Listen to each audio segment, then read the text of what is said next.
So this language learning thing has sort of been my main hobby for like 5 years now, and honestly it feels like I'm almost in too deep at this point. Like my entire friend group consists of people who sit in VC screen sharing Anki until 20 minutes of silence is broken by, "Hey, do you guys know the word for automatic pet feeder?" Which is then followed by everyone making a card for automatic pet feeder. I mean, I literally got so invested in learning Japanese that I decided to get a college degree in linguistics, just to realize that I don't actually like linguistics. So while I've been learning Japanese, I've tested a lot of different things to see what works and what doesn't work, seen people go from nothing to fluent in a foreign language in just a few years, talked to a lot of people in the immersion learning community who take this stuff way too seriously, just like I do. And I feel like I've gotten a pretty decent idea of what's good advice and what's bad advice just based on my own experience and what I've seen work best for other people. So as you're probably already aware of, there is a lot of language learning advice out there, and while there is a lot of good advice, honestly there's even more bad advice. And you're gonna find a lot of stuff that seems to contradict other things that you've heard literally everywhere. So knowing that language learners can't agree on anything, I thought it would be a good idea to definitely not start a war in my comment section, and asked you guys for your most unhinged hot takes, which I'm gonna be taking a look at. So because the whole point is kind of to look at unpopular opinions, it would be kind of paradoxical to only look at the most upvoted ones. So I'm going to be looking at some of the upvoted ones, but I'm also going to be looking at a lot of the ones that aren't upvoted because they're going to have the most spicy opinions. Also, some of these are kind of long, so I will be paraphrasing them sometimes. Okay, so first we have, intermediate level is probably the hardest. You don't enjoy beginner gains anymore where you're speedrunning progress because of its simplicity. You also haven't broken escape velocity yet, where you can read and watch things smoothly enough to study without it feeling like too much of a massive effort. In other words, at an intermediate level, the motivation has to be real and mostly come from your own drive. This is a really interesting way to look at this, and I do understand where you're coming from, but I actually think I would disagree. I think the intermediate stage is the most fun because you're past the point of understanding so little that consuming anything feels like a chore due to your lack of understanding, but at the same time, you're never really going to have a shortage of important things to learn, and the progression feels really steady. If you are still at the point where a lack of understanding is having a severe negative effect on how smooth watching content feels, then I would hesitate to say that you're actually at an intermediate stage. I think the intermediate stage can be categorized as the point in which you start learning things in a more organic way and spending time with the language starts to feel not so foreign to you. When you're a beginner, you sort of have to put more conscious effort into studying because you lack any sort of foundation in the language, but once you have a solid foundation, you can start seeing your improvement from just enjoying the language in a more passive way, and I think when you can start doing that, you can call yourself intermediate. I do see how beginner gains can be really motivating because of the fast progress, but having such a low comprehension also isn't the most fun, so I view the intermediate stage as a perfect balance of enjoying yourself because you can understand things while also being able to make super fast progress still. I do think being advanced is also really enjoyable because you sort of start to see all of your hard work really pay off, but I do think that the feeling of diminishing returns is a little bit demotivating sometimes because you know that even improving a little bit is going to take a ton of effort. I do think your point about motivation did hit the nail on the head though, and at a certain point it does have to start coming from your own drive. Alright, so next we have, repetition is more powerful and fun than to tolerate ambiguity, but that's just me. So I actually kind of agree with this, and I assume that, yeah, that's probably a hot take, so I was pretty surprised that it had so many likes. I actually used a lot of repetition when I was still new to Japanese because it was just so addicting to see my comprehension grow when I re-listened to a podcast episode or rewatched an anime episode that I'd already seen, and I actually think that helped a ton. Bringing up my comprehension of a single piece of media over multiple listens was really fun and fulfilling for me personally, but I know a lot of people that would rather spend their time taking in new content because it feels fresh, despite that their understanding is going to be lower. I don't think getting bored of hearing the same thing over and over again was ever really an issue for me, mostly because I passively listened so much. So I didn't necessarily have to sit and focus 100% of my attention on things that I'd already seen, which I think is a good strategy if you want the benefit of repetition without it feeling incredibly boring. The dangerous thing is that if you repeat the same content so much that it becomes easy to you, you might actually get too used to understanding it, and your ability to tolerate ambiguity on things that you can't already understand well might suffer, and I had this happen to me a few times. I think there's a balance to be struck between new content and repeated content, but in general I agree, repetition is really useful. Okay, so next we have, I think playing video games can sometimes be better for learning a language than a dedicated class for learning said language. So I don't really hold classes in a very high regard to begin with, so I guess I agree, but I don't really think that video games and classes are that comparable in the first place. It's less that video games specifically are great for learning, and more that enjoyable comprehensible input is great for learning, which video games can be a good source of, but I don't really think they're the golden ticket to learning a language or anything. Video games are tricky because it really depends on the type of game you're playing and how much language you'll actually be exposed to. Like, the two main games I play are Overwatch and Osu, and even though I keep my game interface in Japanese, the amount of language exposure I actually get while I'm playing them is minimal at best and offers essentially no benefit. If you're talking about games with dialogue or story, they can definitely be a great resource to keep you engaged, although I think because some of the time you're putting in is spent doing things that aren't really direct language contact, they might not be as efficient as reading a book or listening to a podcast. But if you have a genuine interest in the game and can spend a long time playing, then definitely don't hesitate to do that. Games like the Yakuza series, any JRPG, something like Cyberpunk, I don't know, stuff like that is all going to be a pretty good option because they have a lot of dialogue for you to interact with. I played a lot of Skyrim in Japanese to learn fantasy words, and while looking up kanji was kind of a pain, I feel like I got some good progress and enjoyment out of it. There's also visual novels, which are incredibly good for learning, but I don't really know if you would consider them a video game, but if you like them, then they're definitely good. On a side note, if you're like me and struggle to sit down and just watch something attentively for hours on end, then something you can do is find a mindless video game that doesn't really require any thought and then watch and listen to things while you play. Something I did was make a Minecraft survival world called Immersion Only, specifically so that I could have something to do while immersing, and I spent hundreds upon hundreds of hours playing while I just watched anime or watched YouTube videos on my other monitor. While it's not necessarily learning with video games in the sense that you might think, I think if you're a type of person who has a video game addiction, then you could easily find a mindless game that you can just play on autopilot and immerse the whole time. Okay, so next we have, any sort of anime, whether it be shonen or sci-fi, will help you learn Japanese. Regardless of what people say about the Japanese used being unnatural, 95% of the content will very likely be normal Japanese. Yeah, this is 100% true. You hear people say things like, don't learn Japanese from watching anime, it's unnatural, all the time, and it's honestly terrible advice.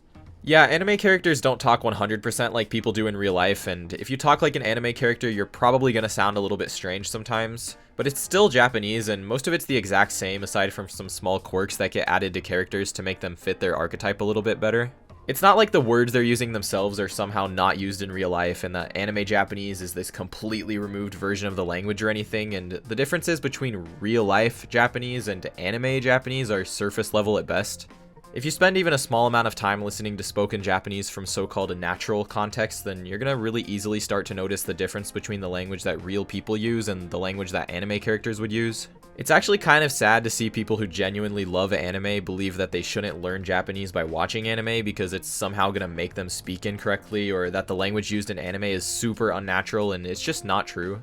If you're a weeb and want to learn Japanese, anime is one of the best resources you could ask for, and as long as you put in a small amount of effort to understand the difference between anime Japanese and so-called real-life Japanese, you're not going to end up sounding like an anime character when you talk, and even if you do, it's not like you're not going to be understood or that you can't communicate well. Okay, so next we have, it seems to me like there are a lot of people out there studying how to study Japanese instead of actually studying Japanese. Like, if you're gonna go through 10 30-minute videos and 20 Reddit threads to find the most optimal way to study grammar, for example, why not just spend that time reading through a textbook? It can't be that inefficient, and also, what's up with this focus on efficiency anyway? Okay, so maybe I'm biased because I literally make videos on how to study Japanese efficiently, but I think I'm definitely gonna have to disagree with this one. The reality is that there are a lot of people who like to think that all learning methods are equal, but there are just objectively ineffective ways to learn a language, and a lot of them are even really popular. If you put some time in up front to research methods and gather information about what's actually useful advice and what's not, you're gonna end up saving yourself a ton of time in the long run, and your overall results are going to be better. So I think it's good to view this as a time investment that pays itself off. Now, expecting to be perfect and execute everything to a T from day one isn't realistic, but building a plan and then figuring out what actually works by listening to people who've gotten the results that you want is a lot smarter than just blindly doing things on your own that feel like they might be useful.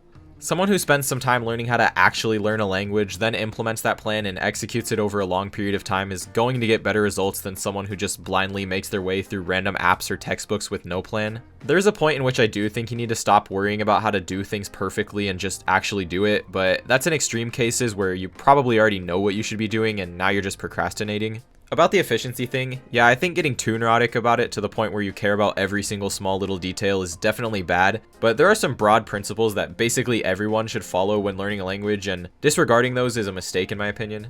Okay, so next we have, Japanese isn't hard, it just takes a really long time like a grindy game. When you talk about whether something is hard or not, it sort of becomes a semantic argument of, well, what does the word hard even mean? I think the things you actually have to do to learn a language are pretty easy actually, just study a little bit and then listen and read a lot and you're basically good to go. The difficult part is staying consistent and actually just putting in the time every day, but the things you're actually doing aren't so difficult.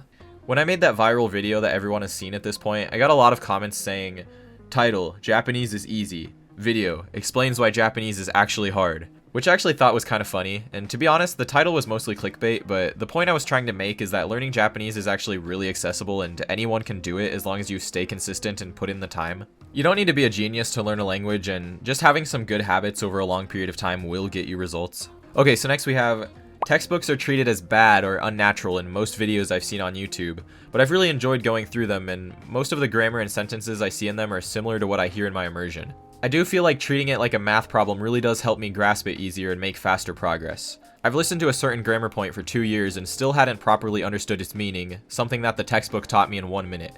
So textbooks do get hated on quite a bit, and even I'm partially to blame for this, but I think it depends on how you're actually using them and what you expect to actually learn by doing so. There are definitely some weird and unnatural things in textbooks, but if you're just using them to understand the structure and general rules of a language, then they aren't so bad and can be pretty helpful. The problem is that most people don't use them like that. If you're going to use a textbook, the best way to use it is to learn the grammar rules very roughly and not to spend too long trying to perfect your understanding. Then you let yourself intuitively pick up on the small details by immersing yourself. Alright, so next we have, English subtitles are not as bad as everyone says they are, especially for beginners when you literally don't understand anything. If you asked me about English subtitles a few years ago, I probably would say that they're never good in any situation, but I've sort of come around to the idea that maybe they aren't as bad as I originally thought, but I still don't really think too highly of them for the purpose of learning a language. So it really depends on what you're doing with the English subtitles.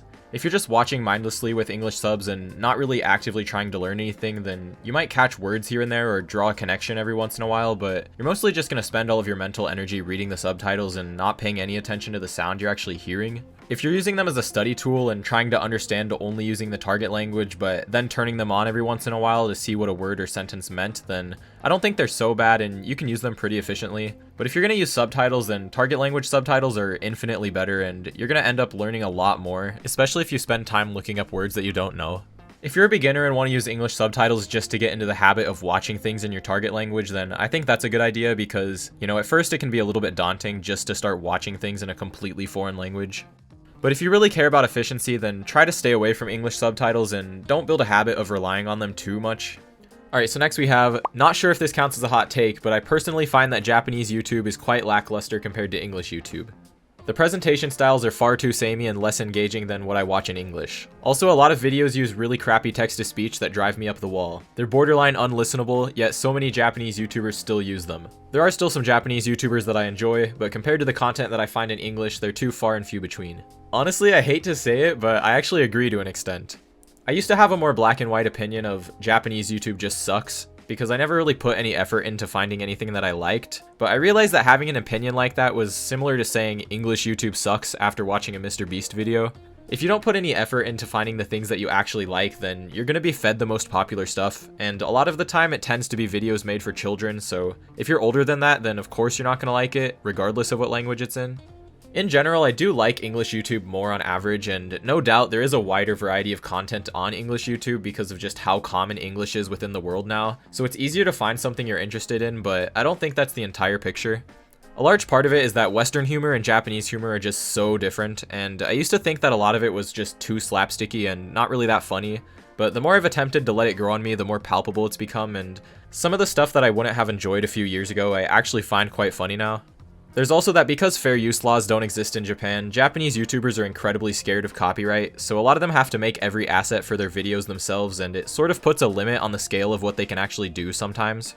Like, if you've ever watched a Japanese YouTuber talk about anime, then you'll notice that they don't actually put footage from the anime itself in the background and they stick to still screenshots of it. Meanwhile, Western YouTubers who talk about anime will have entire scenes as background footage. Also, I swear every Japanese YouTuber uses the same 5 songs as background music. About the text-to-speech thing, yeah, I also noticed that and I hate listening to it, even though a lot of the time the content itself is really high quality.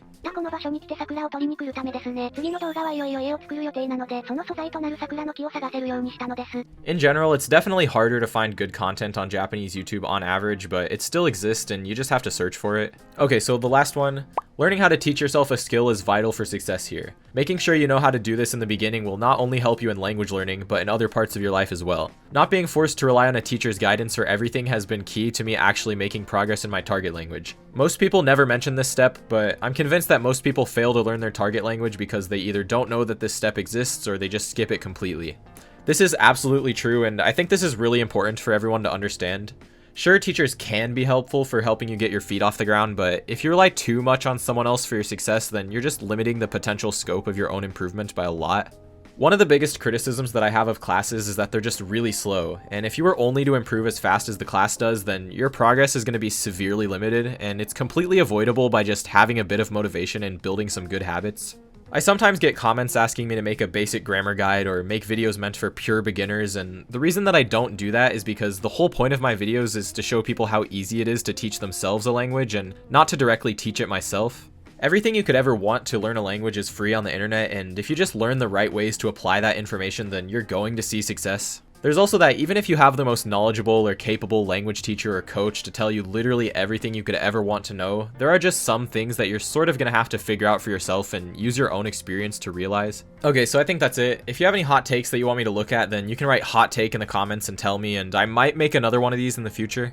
Also, I'm just a guy with an opinion, so you don't have to take any of these super seriously if you disagree with me. You can tell me how wrong I am in the comments if you want, I don't care. Anyways, I'll see you guys in the next one. See you later.